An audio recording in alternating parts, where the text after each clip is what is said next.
လို့မင်္ဂလာပါဒီထားကျွန်တော်မျှပေးတဲ့သင်ခန်းစာကတော့ဝါဂူဝေကနေယူထားတဲ့ပုံလေးတွေကဝေါနေတယ်ဒီကာလာလေးတွေမကြိုက်ဘူးဆိုရင်ကျွန်တော်က Adobe Illustrator မှာပြပြောင်းလို့ရတယ်ဆိုတာကျွန်တော်မျှပေးတော့ဖြစ်ပါတယ်เนาะကျွန်တော်တို့လည်းလုပ်ကြည့်ကြမယ် Okay ဒီမှာဒီပုံကဝါနေတယ်ကွာယူထားတာပေါ့နော်ဟိုဒီကာလာလေးမကြိုက်ဘူးပြုရှင်နေဆိုကျွန်တော်တို့ကဘာလုပ်မလဲဆိုတော့imitate ပြုလုပ်ပြရပါတော့ကိုလုံးဝပုံကိုတစ်ချက်နှိပ်မယ်နှိပ်ပြီးတော့ဒီမှာ menu bar ထဲမှာ imitate ဆိုတာရှိတယ်ဒီမှာတစ်ချက်ဝင်နှိပ်ကြည့်လိုက်ပါဒီမှာကိုလိုရှင်တဲ့ပုံစံကိုယူပြီးတော့နှိပ်လို့ရတယ်ပေါ့နော်ကျွန်တော်ကဒီပုံစံကိုယူမစင်တကောင်နှိပ်တယ်ဒါဆိုရင်ကျွန်တော်ပုံကဘာလုပ်လဲဝါနေတာမဝါတော့ဘူးနော်ဒီတော့ဆိုဝါတယ်အခုဆိုရင်မဝါတော့ဘူးပေါ့နော်ကိုဒီရှိမှာကိုကြိုက်တဲ့ပုံစံကိုရေးလို့ရတာပေါ့နော်โอเคဒီ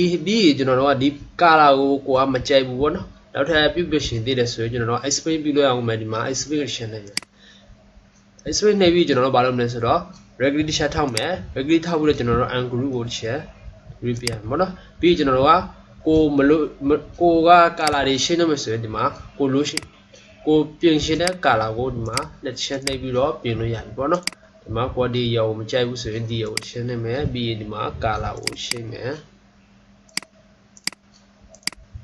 ဒါနောက်ပြီးဒီဟာမကြိုက်ဘူးဆိုရင်လည်းဒီဟာကိုရှင်းနိုင်မယ်ပြီးကိုလိုရှင်တဲ့ကာလာကိုပြင်လို့ရတယ်ပေါ့နော်ဒါဆိုရင်အဆင်ပြေတော့ပြီလို့ထင်ပါတယ်နော်အဲလိုကြည့်ပါအဆင်ပြေမလို့ထင်ပါတယ်တကယ်လို့အဆင်မပြေတာရှိရင်လည်းကျွန်တော်ကိုမေးလို့ရပါတယ်ပေါ့နော်